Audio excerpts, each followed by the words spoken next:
Chocolate ಇರೋದಂಗೆ ಇದೆಲ್ಲ ಆ ಥರದ್ದು ಸಾಫ್ಟ್ ಮನುಷ್ಯ ಮತ್ತು ವಿನಯ ಈ ಥರದ್ದೆಲ್ಲ ಇತ್ತು ನೀವು ನೋಡ್ದಂಗೆ. ಮತ್ತು ಬರ್ತಾ ಮೂವಿಗಳು ಒಂದಷ್ಟು ಆದ ನಂತರ ನೀವು ನೋಡ್ತಾ ಇದ್ದೀರಾ, ಯಾಕೆ ಈ ರೀತಿ ಬದಲಾವಣೆ ಆದರು ಅಂತ?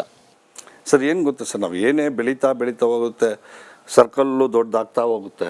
ನಾ ಹೇಳೋದು ಒಂದು ಸರ್, ನನಗೂ ತುಂಬ 3rd ಕ್ಲಾಸ್ ಫ್ರೆಂಡ್ಸ್ ಇದ್ದಾರೆ, 2nd class friends, 5 class friends ಇದ್ದಾರೆ ನನಗೂ.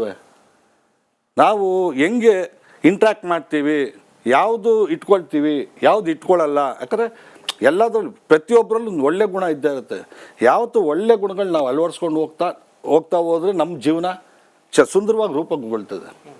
ನಾವು ಕೆಟ್ಟದು ಅದು ಇದೆಲ್ಲ ನಾವು ತೊಗೊಳ್ತಾ ಹೋದ್ರೆ ನಮ್ಮಲ್ಲೇ ನೆಗೆಟಿವ್ ಕಾಡ್ತಾ ಇರುತ್ತೆ. ಅದು ನೀವು ಆಗಲೇ ಒಂದು ಮಾತು ಹೇಳಿದ್ರೆ, ಅಂದರೆ ಒಂದಷ್ಟು ಜನ ಚಿಂಗ್ಜಾಗಳೆಲ್ಲ ಸೇರಿಕೊಂಡು, ಒಂದಷ್ಟು ಜನ ಚಮಚಗಳೆಲ್ಲ ಸೇರ್ಕೊಂಡು, ಆ ರೀತಿ ವ್ಯಕ್ತಿತ್ವ ಸೇರ್ಕೊಂಡು ಒಂದಷ್ಟು ಒಳ್ಳೊಳ್ಳೆ ಫ್ರೆಂಡ್ಸ್ನೆಲ್ಲ ದೂರ ಮಾಡ್ಕೊಂಡು ಅಂತ. ಬಹುಶಃ ಕಿಚ್ಚ ಸುದೀಪು ಕೂಡ ಅವ್ರ ಜೊತೆ ಒಳ್ಳೆ ಸ್ನೇಹ ಇತ್ತು ನೀವು ನೋಡ್ದಂಗೆ, ಅದು ದಿನೇ ಕೂಡ ತುಂಬ ದೂರ ಆಗ್ಬಿಡ್ತು. ಯಾಕಿರ್ಬೋದು ಅಂತ ಅನಿಸುತ್ತೆ ಸರ್ ನೀವು ನೋಡ್ದಂಗೆ? ಸರ್ ಇಲ್ಲ, ಸುದೀಪ್ ಅವರು ಆ್ಯಕ್ಚುಲಿ ನಮ್ಮ ಮೆಜೆಸ್ಟಿಕ್ದು ಫಸ್ಟ್ ಪ್ರಿಂಟ್ ನೋಡಿದ್ದು ಸುದೀಪ್ ಮತ್ತು ಪ್ರಿಯಾ ಅವರು. ಓಕೆ ಸುದೀಪ್ ಅವರು ಯಾಕಂದ್ರೆ ನನಗೆ ಯೂಶಲಿ ನಾನು ಸುದೀಪ್ ಅವರು ಯೂಶಲಿ ಕಾಂಟ್ಯಾಕ್ಟ್ ಇರ್ತಾ ಇದ್ದು ಅವಾಗಿಂದ. ನಾನು ಮೊನ್ನೆ ಸುದೀಪ್ ಅವ್ರು ಸ್ಟಾರ್ ಆದಮೇಲೆ, ದರ್ಶನ್ ಅವ್ರು ಸ್ಟಾರ್ ಆದಮೇಲೆ ನನಗೇನು ಫ್ರೆಂಡ್ ಅಲ್ಲ. ನನಗೆ ಮೊದಲಿಂದನೂ ಅವರು ತಾಯವ್ವ ಅಂತೇಳಿ ಸಿನಿಮಾ ಮಾಡಿದ್ರು, ಅವಾಗಿಂದನೂ ನನ್ನ ಫ್ರೆಂಡೇ. ಬ್ರಹ್ಮ ಅಂತೇಳಿ ಒಂದು ಪಿಕ್ಚರ್ ಮಾಡಿದ್ರು, ಅವಾಗಿಂದನೂ ಫ್ರೆಂಡೇ ಅವ್ರು ನನಗೆ. ಅವ್ರು ಸ್ಟಾರ್ ಆದಮೇಲೆ ಏನು ಫ್ರೆಂಡ್ ಅಲ್ಲ. ಬಟ್ ನನಗೆ ಆಫನ್ ಒಂದು ಫೋನ್ ನಾನು ಟಚ್ಚಲ್ಲೇ ಇದ್ದು, ಅವರು ನನಗೆ ಇದು ಫಸ್ಟ್ ಪ್ರಿಂಟ್ ಒಬ್ಬ ಆರ್ಟಿಸ್ಟ್ ಇನ್ನೊಬ್ಬ ಆರ್ಟಿಸ್ಟ್ ಮಾಡ್ತಾರೆ ಸರ್, ಒಂದು ಪಿಕ್ಚರ್ ನೋಡ್ಬೇಕಂತ ಆಸೆ ಇದ್ದೇ ಇರುತ್ತೆ. ಈಗ ನಾನು ಕಲಾವಿದೆ, ನೀವು ಕಲಾವಿದೆ, ನೀವು ಯಾಕೆ ಮಾಡಿದ ಪಿಕ್ಚರ್ ನಾನು ನೋಡ್ಬೇಕಂತೇಳಿ ಆಸೆ ಇರುತ್ತೆ. ಆ ಆಸೆ ನನಗೆ ಹೇಳಿದ್ರು, ನೋಡಲೇಬೇಕು ದರ್ಶನ್ ಪಿಕ್ಚರು ಅಂತೇಳಿ ಅಂತ. ನಾನು ನೀವು ಸಜೆಸ್ಟ್ ಮಾಡಿ ತಾನೇ ಹೀರೋ, ಬರಲೇಬೇಕು ನೀವು ಫಸ್ಟು ಅಂತೇಳಿ ಅಂದೆ. ಸುದೀಪ್ ಅವರು ಪ್ರಿಯಾ ಅವ್ರು ಬಂದರು, ಪಿಕ್ಚರ್ ನೋಡಿ ತುಂಬ ಅಪ್ರಿಷಿಯೇಟ್ ಮಾಡಿದರು. ದರ್ಶನ್ ಬಂದು ಬೆನ್ನು ತಟ್ಟಿ ತಪ್ಪು ಅಡ್ಗೆ ಮಾಡಿ ತುಂಬ ಚೆನ್ನಾಗಿ ಆ್ಯಕ್ಟ್ ಮಾಡಿದ್ಯಾ ದರ್ಶನ್, ನಿಜ ವೆಲ್ಕಮ್ ಅಪ್ ಅಂತೇಳಿ ಸುದೀಪ್ ಕೂಡ ಹಾರೈಸಿದ್ರು. ಬಂದು ಪ್ರಿವ್ಯೂ ಇದೆ ಪ್ರಸಾದ್ ಲ್ಯಾಬಲ್ಲಿ ಪ್ರೀಮಿಯರ್ ಶೋ ಮಾಡಿದ್ರು. ಅಂದರೆ ನಾವು ಟೆಕ್ನಿಷಿಯನ್ಸು ನಾವೆಲ್ಲ ಒಂದು 30-40 ಜನ ಅಷ್ಟೇ. ಅದೊಂದು ಯಾರು ಸಜೆಸ್ಟ್ ಮಾಡಿದ್ರು ಅದೇ ಹೀರೋ ಬಂದು ಸುದೀಪ್ ನೋಡಿ ತುಂಬ ಖುಷಿ ಪಟ್ಟರು. ಮತ್ತು ನಂತರ ಕೂಡ ತುಂಬ ಚೆನ್ನಾಗಿದ್ರು ಅವರಿಬ್ರು. ಮತ್ತೆ ಯಾಕೆ ಸರ್ ಸೆಂಟ್ರಲ್ ಬ್ರೇಕ್ ಆಯಿತು, ಅಥವಾ ಅವ್ರ ಬಗ್ಗೆ ಇವ್ರ ಬಗ್ಗೆ ಒಂದಷ್ಟು ಮನಸ್ತಾಪ ಬಂತು? ಅಂದರೆ ಯಾರಾದರೂ ಕೂಡ ಯಾರು ತಪ್ಪು ಯಾರು ಸರಿ ಏನಾಯಿತು ನಿಮ್ಮ ಒಂದು ಅನಿಸಿಕೆ ಪ್ರಕಾರ?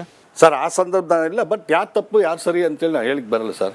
ನಾನು ಹೇಳಿದ್ಲ ಈ ಮಧ್ಯದಲ್ಲಿ ಇರ್ತಕ್ಕಂಥ ಇಬ್ಬರೂ ನಂಗೆ ಇಬ್ಬರದು ದರ್ಶನ ಚೆನ್ನಾಗಿ ಗೊತ್ತು, ಸುದೀಪ್ ಅವರು ಚೆನ್ನಾಗಿ ಗೊತ್ತು ಸರ್, ಇಬ್ಬರು ತುಂಬ ಒಳ್ಳೆ. ಬಟ್ ಮಧ್ಯದಲ್ಲಿ ಇರ್ತಕ್ಕಂಥ ಅದು ಇದು ಕಿವಿ ಕಚ್ತಾರಲ್ಲ, ಹಂಗಾಗಿ ಬೇರೆ ಆಗಿರ್ಬೋದು ಹೊರತು.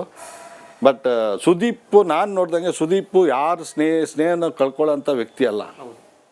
ಸುದೀಪ್ ಸ್ನೇಹ ಗಳಿಸ್ಕೊಳ್ತಾ ಹೋಗ್ತಾರೆ. ನಾನು ಹೇಳೋದು ದರ್ಶನ್ ಕೂಡ ಸ್ನೇಹ ಗಳಿಸ್ತಾ ಹೋಗ್ತಾನೆ. ನಾವು ಹೆಂಗೆ ಗಳಿಸ್ತಾ ಹೋಗ್ತೀವಿ, ಯಾವ ಒಳ್ಳೆಯವ್ನು ಚೂಸ್ ಮಾಡ್ತೀವಿ ಅನ್ನೋದು ಮುಖ್ಯ. ಯಾರು ಸ್ನೇಹ ಗಳಿಸ್ತೀವಿ, ಯಾರು ಸ್ನೇಹ ಕಳಿಸ್ತೀರಿ ಅಂತ, ಯಾರು ಅಂದರೆ ಸ್ನೇಹ ನಾವು ಕಳ್ಕೊಳ್ತೀರಿ, ಯಾರನ್ನ ಸ್ನೇಹ ಗಳಿಸ್ತೀರಿ ಇಂಪಾರ್ಟೆಂಟ್ ಆಗುತ್ತೆ. ಅದು ಇಂಪಾರ್ಟೆಂಟ್ ಆಗುತ್ತೆ, ಇದಾಗುತ್ತೆ. ಓಕೆ, ಕೆಲವೊಂದು ಕಡೆ ಸುದೀಪ್ ಅಂತ ಸ್ನೇಹ ಕಳ್ಕೊಂಡಿದ್ದು ದರ್ಶನ್ಗೆ ಲಾಸ್ ಆಯ್ತು ಅಂತ ಅನ್ಸುತ್ತಲ್ಲ? ಅದು ನನಗೆ ಗೊತ್ತಿಲ್ಲ ಸರ್ ನೈತಿಕವಾಗಿ. ಯಾಕಂದ್ರೆ ಯಾರು ಲಾಸ್ ಯಾರಿಗೇನು ಗೊತ್ತಿಲ್ಲ. ಬಟ್ ಏನಂದ್ರೆ ಎಲ್ಲರ ಇಂಡಸ್ಟ್ರಿ ಆಲ್ ಆರ್ ಒನ್. ಯಾಕಂದ್ರೆ ನಮ್ಮ ಕುಟುಂಬ ಇವತ್ತು ದರ್ಶನ್ ಒಂದು ಅಲ್ಲಿದ್ದಾನೆ, ನಮ್ಮ ಕುಟುಂಬದ ಸದಸ್ಯ ಅವನು. ನಾವು ಹಿಂಗೆ ಮಾಡ್ಕೊಂಬಾರ್ದಾಯ್ತು ಅಂತೇಳಿ ನಾವು ಭಾವಿಸ್ತೀವಿ. ಯಾಕಂದ್ರೆ ದರ್ಶನ್ ಕೆಟ್ಟದಾಗಬಾರ್ದು ಅಂತಲ್ಲ, ದರ್ಶನ್ ಒಳ್ಳೇದಾಗಬೇಕು ಅಂದರೆ ಪಾಪ ಅವ್ನು ಮಾಡ್ಕೊಂಡಿದ್ದು ಒಂಥರ ಪಾಪ ಅದೊಂದು ನನಗೆ ಬೇಸರ ಇದೆ. ಹೆಂಗಿರ್ಬೋದಾಯ್ತು ಸರ್ ದರ್ಶನ್, ಹೆಂಗಿರ್ಬೋದಾಯ್ತು ಅಂದರೆ ಸರ್ ನೀವು ಒಂದು ಆರೈಕೆ ಮಾಡೋದಾದರೆ ಅಥವಾ ಒಂದು ವೆಲ್ ವಿಶ್ ಮಾಡೋದಾದರೆ ಇದು ಸುದೀಪ್ ಈ ಥರದೆಲ್ಲ ಸ್ನೇಹ ಕೊಳ್ಕೋಬಾರ್ದಾಗಿತ್ತು ಅಂತ ಅನ್ಸುತ್ತಲ್ಲ ಸರ್, ಒಂದು ಒಳ್ಳೆ ಹಿತೈಷಿಯಾಗಿ ಹೇಳೋದಾದರೆ? ಸರ್ ಖಂಡಿತವಾಗ್ಲು ಯಾರು ಫ್ರೆಂಡ್ಶಿಪ್ ಕಳ್ಕೊಂಬಾರ್ದು. ಬಟ್ ಇದ್ದಿದ್ರೆ ಒಂದು ಯೂನಿಟಾಗಿ ಇನ್ನೊಂದೊಂದು ಒಳ್ಳೊಳ್ಳೆ ಸಿನಿಮಾಗಳು ಬಂದಿರೋದು, ಇನ್ನೊಂದು ಇವರಿಬ್ಬರು ಕಾಂಬಿನೇಷನ್ ಒಳ್ಳೊಳ್ಳೆ ಸಿನಿಮಾ ಬಂದಿರೋದು. ನಂತರ ಕೂಡ ಆಗಲೇ ಇಲ್ಲ. ಅಂದರೆ ಒಂದು ಎಲ್ಲೋ ತೋಟದ ಮೇಲೆ ಒಂದು ಗಲಾಟೆ ಆದಾಗ ಪುನೀತ್ ರಾಜ್ಕುಮಾರ್ ಮಗನಲ್ಲಿರೋಂಥ ಕಾರು ನನ್ನ ಹತ್ರ ಇದೆ ಅಂದರೆ ಇವೆಲ್ಲ ಹೋಲಿಕೆ ಒಂದು ಒಳ್ಳೆ ಬೆಳವಣಿಗೆ ಆಗ್ತಾ ಇರಲಿಲ್ಲ, ಚರ್ಚೆಗಳು ಶುರುವಾಯಿತು. ಹೋಲಿಕೆ ಸರಿಯಲ್ಲ ಸರ್. ಯಾರು ಅವನು ಯದುವೀರ್ ಮಹಾರಾಜರ ಥರ ನಾವು ಅಲ್ಲಿ ಇರಬೇಕಾಯ್ತು ಅನ್ಕೊಳಕ್ಕಾಗುತ್ತಾ? ನಮ್ಮ ಹಣೆ ಬರ ನಮಗಿರುತ್ತೆ, ಅವ್ರ ಹಣೆ ಬರ ಅವ್ರಿಗಿರುತ್ತೆ. ಬಟ್ ಇನ್ನೊಬ್ಬರು ಈ ಏನಂತಾರೆ, ಈ ನವಿಲು ಈ ನೋಡ್ಬಿಟ್ಟು ಏನಕ್ಕೆ ಪುಕ್ಕ ತರ್ಕೊಂತ ಅಂತೇಳಿ ಗಾದೆ ಇದೆಯಲ್ಲ, ಆ ಥರ ಆಗ್ಬಿಡುತ್ತೆ. ನಾವು ಇನ್ನೊಬ್ರು ಹೋಲಿಸ್ಕೊಳ್ಳೇಬಾರ್ದು. ಅವ್ರ ವ್ಯಕ್ತಿತ್ವ ಅವ್ರಿಗೆ, ಇವ್ರ ವ್ಯಕ್ತಿತ್ವ ಅವ್ರು ಹೆಂಗೆ ಲಿವಿಂಗ್ ಸ್ಟೈಲ್ ಅವ್ರಿಗಿರುತ್ತೆ, ಇವ್ರ ಲಿವಿಂಗ್ ಸ್ಟೈಲ್ ಹೆಂಗಿದೆ. ಬಟ್ ಇನ್ನೊಬ್ರು ಹೋಲಿಕೆ ಮಾಡಿಕೊಂಡು ನಾವು ಜೀವನ ಮಾಡೋದಿದೆಯಲ್ಲ, ಭಾಳ ತಪ್ಪದು. ಯಾಕಂದ್ರೆ ಏನು ಬೇಕಾದ್ರೆ ಆಗ್ಬೋದು. ಯಾಕಂದ್ರೆ ಒಂದು ಸತಿ ಮನುಷ್ಯ ಡೌನ್ಫಾಲ್ ಆಗಿಬಿಟ್ರೆ ಯಾರು ಎತ್ತಲ್ಲ ಸರ್. ಈಗ ದರ್ಶನ್ ಪಾಪ ಬಿದ್ದು ಯಾರು ಎತ್ತಾರೆ ಹೇಳಿ? ದರ್ಶನ್ ಏನೋ ಒಂದು ಸೆಕೆಂಡ್ ಯಾರಿಗೋ ಮುಖಾಂತರ ಯಾರು ಏನೋ ಮಾಡಿಬಿಟ್ಟ, ಮಾಡಿದ ಅದು ಬಿಕ್ಕಿದ್ದು ಪೊಲೀಸ್. ಬಟ್ ಏನು ಆರೋಪಿ ಅಲ್ವಾ, ಆರೋಪಿಯಾಗಿ ಕರ್ಕೊಂಡು. ಬಟ್ ದರ್ಶನ್ ಮಾಡ್ಕೊಂಡು ಇದಕ್ಕೆ ನಾನು ಹೇಳೋದು ಪಾಪ ಯಾರು ದರ್ಶನ್ ಇಸ್ ಸಫರರ್. ನಾವು ಯಾವತ್ತೂ ತಾಳ್ಮೆ ಕಳ್ಕೊಬಾರ್ದು. ಮೊದಲ ಮೂವಿಗೆ ಎಷ್ಟು ನೀವು ಸಂಭಾವನೆ ಕೊಟ್ಟಂತ ಕ್ಯೂರಿಯಾಸಿಟಿ ಕೇಳ್ಬೋದಾ? ಸರ್ ನಾವು ಸಂಭಾವನೆ ಕೊಡಿ, ಯಾಕಂದ್ರೆ ಹೊಸಬನ್ಗೆ ಆ ಸಂದರ್ಭದಲ್ಲಿ ಚಾನ್ಸ್ ಕೊಡೋದೇ ಭಾಳ ದೊಡ್ಡ ವಿಚಾರ. ದರ್ಶನ್ ಅವಾಗ ಬೇರೆ ಅವರು ದೊಡ್ಡ ವಿಚಾರ ಸರ್. ಎಲ್ಲರೂ ದುಡ್ಡು ಕೊಟ್ಬಿಟ್ಟು ಹೀರೋ ಹಾಕಿ ಹೋಗ್ತಾರೆ. ಅದೇ ಕಣ್ಮುಂದೆ ನಡೆದಿತ್ತಲ್ಲ, 15 ಲಕ್ಷ ಕೊಡ್ತೀವಿ ನೀವು ಹೀರೋ ಮಾಡ್ಕೊಂಡು. ನಾನು ಪಿಕ್ಚರ್ ರಿಲೀಸ್ ಆಗಿ ಇದಾದ್ಮೇಲೆ 25,000 ರೂಪಾಯಿ ಕೊಟ್ಟಿದ್ದೆ ದರ್ಶನ್ ಅನ್ಕೋ. ನಾನೇ ಈ JP ನಾಡ್ದೊಂದು ಮನೆ ಇದು ಮಾಡಿದ್ರು ಇಂಡಿಪೆಂಡೆಂಟ್ ಹೌಸು, ಅವು ನಾನೇ ತೊಗೊಂಡೋಗಿ ಕೊಟ್ಟಿದ್ದೆ ದರ್ಶನ್. ಆಗ 75,000 ಭಾಳ ಬೆಲೆ, ಭಾಳ ದೊಡ್ಡ ಅಮೌಂಟ್. ಓಕೆ. ಅದಾದಮೇಲೆ ದರ್ಶನ್ ಕೋಟಿಗಟ್ಟಲೆ ಅಮೌಂಟ್ ನೋಡಿ ನಿಮಗೂ ಕೂಡ ಗೊತ್ತಿದೆ. ಅದಾದ ನಂತರ ಬದಲಾವಣೆ ಹೋಗ್ತಾ ಹೋಗ್ತಾ ದೊಡ್ಡ ಎತ್ತರಕ್ಕೆ ಬೆಳಿಬೇಕು.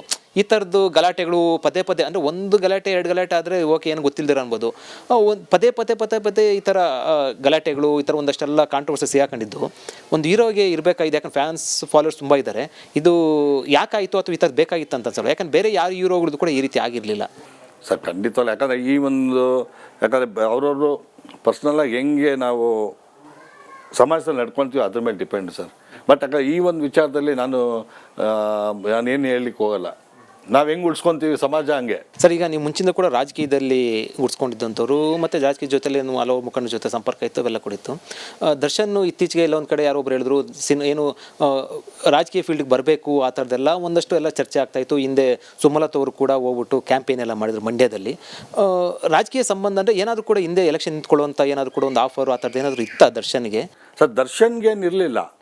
ದರ್ಶನ್ಗೆ ಇಲ್ಲ. ನಾನು 2005 ಲೋಕಸಭಾ ಎಲೆಕ್ಷನ್ ಆಯಿತು. ಕುಮಾರಣ್ಣ ಅವರು ಮನುಷ್ಯ ಬಾ ಮಾತಾಡಬೇಕು ಅಂತೇಳಿ ನಾನು ದೇವೇಗೌಡರ ಮನೆಗೆ ಹೋಗಿದ್ದೆ. ಹೋದಾಗ ಕುಮಾರಣ್ಣ ಮತ್ತು ದೇವೇಗೌಡರು ಹೇಳಿದ್ರು ಈ ಥರ ಹಿಂಗೆ ದರ್ಶನ್ನು ಚಿಕ್ಕಬಳ್ಳಾಪುರ ಲೋಕಸಭಾ ಎಲೆಕ್ಷನ್ಗೆ ಕಂಟೆಸ್ಟ್ ಮಾಡೋಕ್ಕೆ ಹೇಳು, ಮಾಡಿದ್ರೆ ಖಂಡಿತ ಅವ್ನು ಬರಲಿ, ನಾಮಿನೇಷನ್ ಮಾಡಲಿ, ಎಲೆಕ್ಷನ್ ಕ್ಯಾಂಪೇನಿಂಗ್ ಮಾಡಲಿ, ನೀನೆಲ್ಲ ಇರ್ತೀನಿ ನೋಡ್ಕೊತೀಯ. ಬಟ್ ಇದು ಮಿಕ್ಕಿದ್ದು ಏನಿದೆ ಫಂಡಿಂಗ್, ಎಲೆಕ್ಷನ್ ಖರ್ಚು ಮತ್ತು ಪ್ರತಿಯೊಂದು ನಾನು ಮಾಡ್ತೀನಿ. ಒಬ್ಬ ಬಡ ಹುಡುಗನ ಅಂದರೆ ನಮಗೊಂದು ಆಸೆ ಏನಂದರೆ ಅಲ್ಲಿ ಒಬ್ಬ ಇವಾಗ ಥರ ಹುಟ್ಟಿರ್ತಾನೆ ಕಲಾವಿದ, ಒಬ್ಬ ಸಾಮಾನ್ಯ ವ್ಯಕ್ತಿನ ಅಲ್ಲಿ ಲೋಕಸಭಾ ಮೆಂಬರ್ ಮಾಡಬೇಕು ಅನ್ನೋದು ನನ್ನ ಹತ್ರ ಹೇಳಿದರು ಸರ್. ದರ್ಶನ್ ಹೆಂಗಿರಬೇಕು ಈಗ ಮುಂದಿನ ದಿನಗಳಲ್ಲಿ ಏನಾಗುತ್ತೆ, ನ್ಯಾಯಾಲಯ ಮತ್ತು ಇನ್ನೂ ಕೂಡ ವಿಚಾರಣೆ ನಡೀತಾ ಇದೆ, ಅವೆಲ್ಲ ಕೂಡ ಆ ಫ್ಯಾನ್ಸ್ಗಿರ್ಬೋದು ಅಥವಾ ಅವ್ರಿಗಿರ್ಬೋದು ಮುಂದೆ ಹೆಂಗಿರಬೇಕು ಅಂತ ನೀವು ಒಂದು ಹಿತೈಷಿಯಾಗಿ ಏನಂತ ಹೇಳ್ತೀರಾ? ಸರ್ ನಾನು ಆ್ಯಸ್ ಎ ಒಳ್ಳೆ, ಯಾಕಂದ್ರೆ ನನ್ನ ಕುಟುಂಬದ ಸದಸ್ಯ ಅವನು, ನನ್ನ ತಮ್ಮ. ನಾನು ಹೇಳಿದ್ದು ಯಾಕಂದರೆ ಆಗೋಯ್ತು. ಈಗ ಕಾನೂನು ಮುಂದೆ ಯಾರು ಎಲ್ಲರೂ ತಲೆ ಬಾಗಲೇಬೇಕು.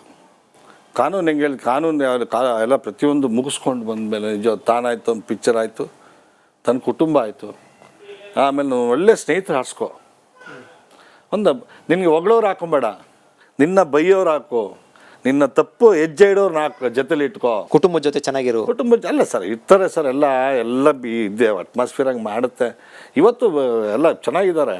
ಹೇಳೋದು ಇಂಥ ಒಳ್ಳೆ ಸ್ನೇಹಿತರು ಅಂದರೆ ತಾನು ತಪ್ಪೆಜ್ಜೆ ಇಡಬೇಕು, ತಪ್ಪೆಜ್ಜೆ ಅಂತ ಹೇಳೋವಂಥವ್ರು ಇರಬೇಕು, ನಿಷ್ಠೂರತೆಯಿಂದ ಮಾತಾಡೋರು ಇರಬೇಕು. ಅಂಥವ್ರಿದ್ದಾಗ ಒಳ್ಳೆ ನಿಜವೂ ಒಂದು ಒಳ್ಳೆ ಮನುಷ್ಯನಾಗಿ ರೂಪುಗೊಳ್ತಾರೆ. ದರ್ಶನ್ ಮುಂದೆ ಹೆಂಗಿರಬೇಕು, ಸುತ್ತಮುತ್ತ ಇರುವಂಥ ಬಳಗವನ್ನು ಚೆನ್ನಾಗಿ ಇಟ್ಕೊಂಡಿರಬೇಕು ಅಂತ ಕೂಡ ಹೇಳುವ ಮೂಲಕ ಒಂದು ಸಂದೇಶವನ್ನು ಕೊಟ್ಟರು. ಜೊತೆಗೆ ಒಂದು ಹೊಸ ವಿಚಾರವನ್ನು ಹೇಳಿದ್ರು. ಈ ಹಿಂದೆನೇ ಕೂಡ ದರ್ಶನ್ ಅವ್ರನ್ನ MP ಚುನಾವಣೆಗೆ ಸಂಬಂಧಪಟ್ಟಂತೆ ಕುಮಾರಸ್ವಾಮಿ ಮತ್ತು ದೇವ್ ಕೂಡ ಅವ್ರನ್ನ ಬೆಳೆಸೋ ವಿಚಾರ ಸಂಬಂಧಪಟ್ಟಂತೆ ಒಂದು ಆಫರ್ ಕೊಟ್ಟಿದ್ರು, ಆದರೆ ಬಂದಿರಲಿಲ್ಲ ಅಂತ ಕೂಡ ಒಂದು ಹೊಸ ಮಾಹಿತಿಯನ್ನು ಕೂಡ ಕೊಟ್ಟರು. ಇದೇ ಇವತ್ತಿನ ವಿಶೇಷ.